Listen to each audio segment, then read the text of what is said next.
Hi there. If you're wondering how to access a list of all of the things in our professional reference collection, I'm here to show you an easy way to access them.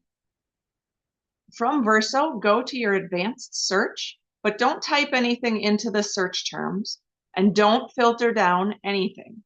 Just hit search.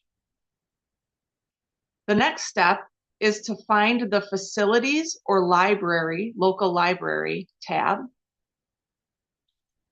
and find headquarters. That's where all of our collections are held. Once you filter down there, all you need to do is go to location and find professional reference. This gives you a list of everything in our professional reference collection, and you can take a look at all kinds of things that we have to help you in your work.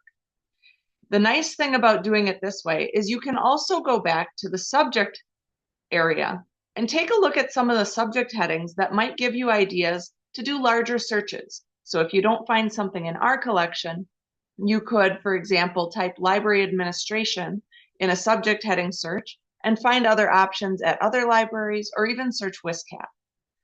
So if you have any questions, let me know, and good luck in your searching.